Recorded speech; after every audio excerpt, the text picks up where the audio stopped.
En 1997, David Bowie devient le premier musicien de l'histoire à être coté en bourse. Il émet des obligations qui donnent aux acheteurs un droit sur ses royalties. Les obligations s'arrachent comme des petits pains, et Bowie empoche 55 millions de dollars. À l'époque, la star vend plus d'1 million de disques par an. Du coup, l'agence de notation Moody's décerne un magnifique AAA aux Bowie Bonds. En plus du remboursement à échéance, Bowie promet un taux d'intérêt de 7,9%. Un sacré retour sur investissement, puisqu'en comparaison, les bons du trésor américain ne rapportent que 6%. Mais du coup, c'est bizarre. Pourquoi reverser une part de ce cash flow aux acheteurs d'obligations? Est-ce que Bowie est endetté? Est-ce qu'il veut s'acheter une plus grosse villa? Est-ce qu'il veut lever des fonds pour créer une start-up dans la Silicon Valley? Pas du tout. Le problème de David Bowie, c'est que son ancien manager possède encore les droits de certaines chansons. Pour racheter ces droits, il faut un pognon de dingue. On met un pognon de dingue dans des minima sociaux? D'où la création des Bowie Bonds. Mais bizarrement, très peu de musiciens ont imité David Bowie à ce jour. L'explosion du téléchargement illégal a flingué les revenus des musiciens au début des années 2000.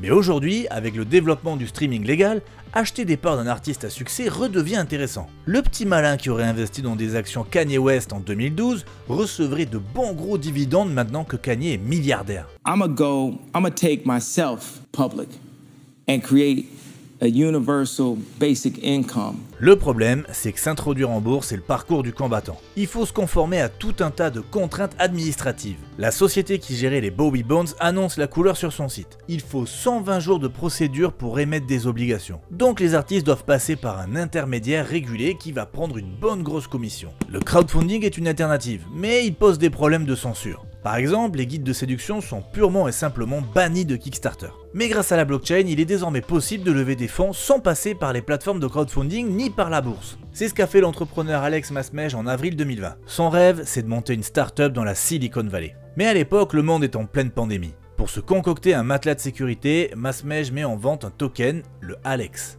Mais contrairement à David Bowie, Masmej n'a aucun actif à faire valoir pour valoriser ses tokens. Du coup, il promet de reverser 15% de ses futurs revenus aux possesseurs d'un Alex. Résultat, 20 000 $ récoltés. Ce token mis en vente par Alex Masmej est ce qu'on appelle un social token, un jeton fongible comme les bitcoins, dont la valeur repose sur la carrière et sur la personne de son créateur. Donc ça va beaucoup plus loin qu'une levée de fonds. Acheter un social token, c'est posséder une part de l'être humain qui a créé ce token, ou, dans le cas des artistes, une part de leur œuvre. Créer un social token, c'est créer votre propre monnaie. Et contrairement à l'entrée en bourse qui est régulée, n'importe qui peut créer son social token. C'est révolutionnaire, mais ça soulève un paquet de questions. Est-ce que c'est la version occidentale du crédit social chinois? Est-ce que c'est moral de posséder des parts d'une personne? Est-ce que c'est moral de spéculer sur cette personne? Est-ce qu'il y a un modèle économique soutenable derrière les social tokens?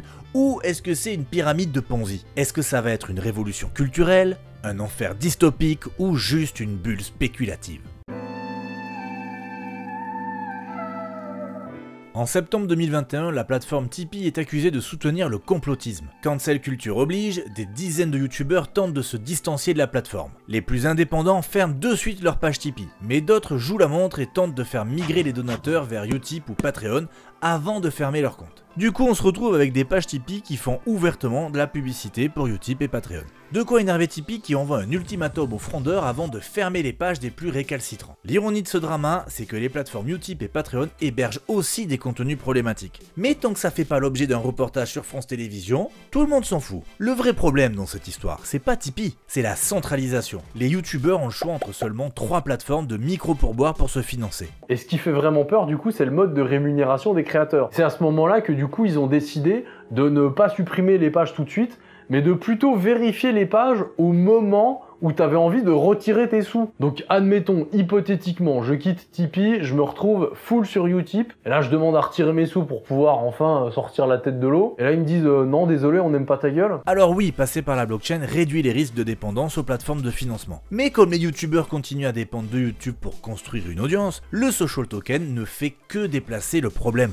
La vraie révolution des social tokens, c'est pas la décentralisation, c'est qu'ils transforment les fans en investisseurs. Un social token, c'est un actif financier. D'abord, il peut vous rapporter un retour sur investissement, comme dans le cas de Alex Masmej qui promettait une part de ses revenus aux propriétaires de son token. Ensuite, et surtout, c'est une possession qui peut être revendue à la hausse, exactement comme un NFT ou une crypto-monnaie. Mais cette transformation des fans en investisseurs, elle pose 3 problèmes. Le premier problème, c'est la volatilité. Pour l'investisseur qui veut placer de l'argent comme un bon père de famille, un social token est un investissement ultra risqué. Un artiste peut partir en sucette de plein de manières. Reste rester 12 ans sans sortir un disque comme Kate Bush, avouer des actes sexuels chelous comme Louis C.K., mourir au fait de sa gloire comme Amy Winehouse et Kurt Cobain. Le deuxième problème, c'est la tension entre le fan qui veut juste soutenir son artiste et l'investisseur qui veut faire une plus-value. Les fans sont habitués à perdre de l'argent pour soutenir leur idole. Concrètement, c'est ce qui se passe quand vous faites un don sur Tipeee. Dans le meilleur des cas, vous obtenez une contrepartie exclusive dont vous ne tirez aucune valeur financière, et dans le pire des cas, le créateur ne propose même pas de contrepartie, comme Bruce Benhamran.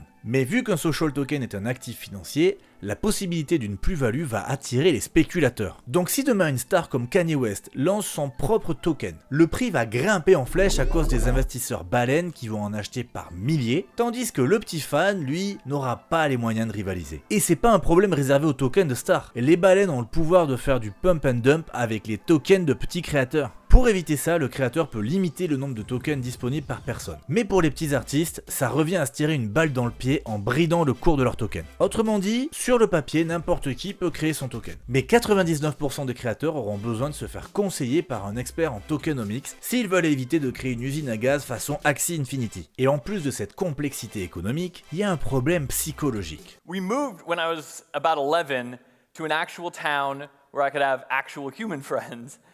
But I had no idea how to interact with other kids. I didn't know how to make or even really be a friend.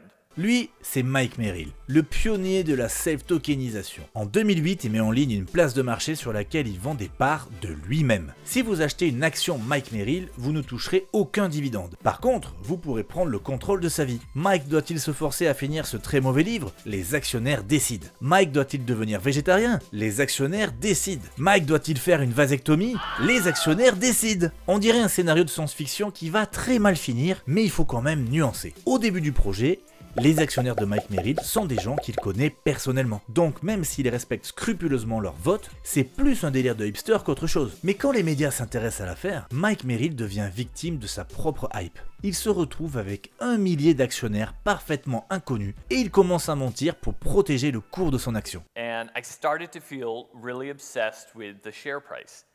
It was the only measure that I had about how much they cared. So I became reluctant to mention any bad news. Like when the Jason Bateman movie faded away, I made no mention of it. Vu l'instabilité qui caractérise les cryptos, imaginez la pression pour le créateur qui veut lancer un social token. Mike Merrill s'est contenté de mentir, mais on pourrait avoir des créateurs qui se suicident quand leur token se crash.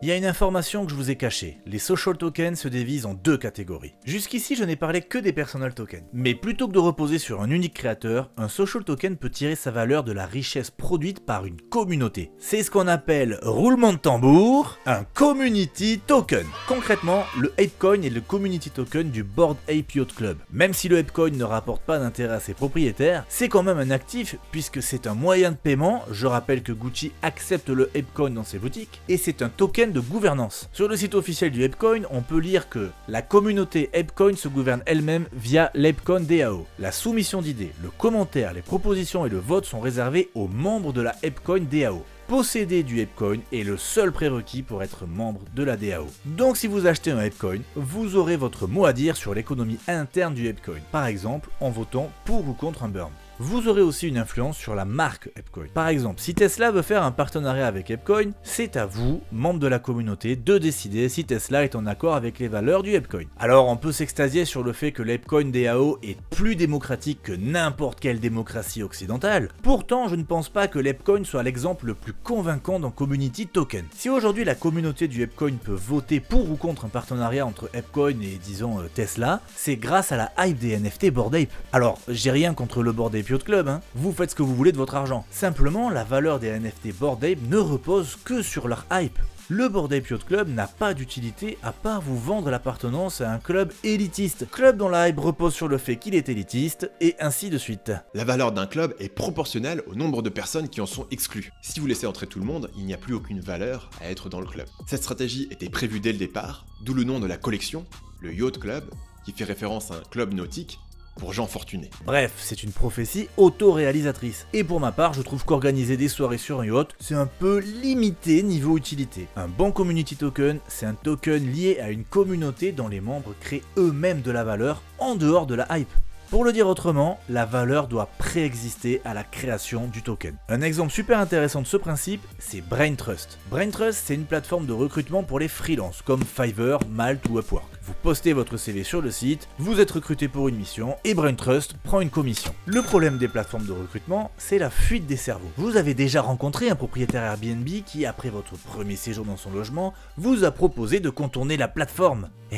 Et pour votre prochain séjour, n'hésitez pas à me contacter directement par téléphone. Eh bien c'est pareil pour le recrutement. Si 3615 Crypto engage un freelance via Malt et qu'à la fin de la mission on est super content du travail de ce freelance, pourquoi ne pas le recontacter directement? Après tout, si on contourne la plateforme, on économise la commission. C'est là qu'intervient le Community Token. Car oui, Braintrust possède son propre token, le BTRST, qu'il distribue aux freelances qui effectuent une mission. Le but c'est de créer un cercle vertueux qui retient les freelances sur la plateforme. Vous faites une première mission, vous récoltez des tokens BTRST en plus de votre salaire. Du coup, si vous restez sur Braintrust, au lieu de contourner la plateforme, vous contribuez à son chiffre d'affaires. Donc vos tokens prennent la valeur, donc vous faites de nouvelles missions qui donnent de nouveaux tokens. Bref, ça crée un cercle vertueux qui repose sur de la vraie création de richesse. C'est un modèle plus sain que celui du personal token, puisque la valeur du token repose sur tout un écosystème et pas juste sur un unique créateur qui peut tout faire foirer. Quand vous achetez le personal token d'un créateur, vous n'achetez pas une part de sa communauté de fans. Mais quand vous achetez un token BTRST, vous achetez une part de la communauté des freelances de Braintrust. Alors bien sûr, cette vidéo ne constitue pas un conseil d'investissement, faites vos propres recherches et n'investissez que l'argent que vous êtes prêt à perdre. Mais pour ma part, je miserai bien plus sur un community token que sur un personal token. Attention cependant, les community tokens ne sont pas des recettes miracles. Dans le cas de Braintrust, vous pouvez acheter le token BTRST sans être freelance sur la plateforme. Donc il y a un risque de bulle spéculative et de boucle de rétroaction. Par exemple, Braintrust connaît une baisse d'activité, le cours du token baisse, les spéculateurs se mettent à vendre leur BTRST en masse, ce qui fait paniquer le marché et accélère encore cette baisse. La tokenisation d'une communauté est un nouveau modèle économique, donc il faut s'attendre à ce qu'il y ait quelques catastrophes sur la route. Mais ce qui est sûr, c'est que le futur va être excitant.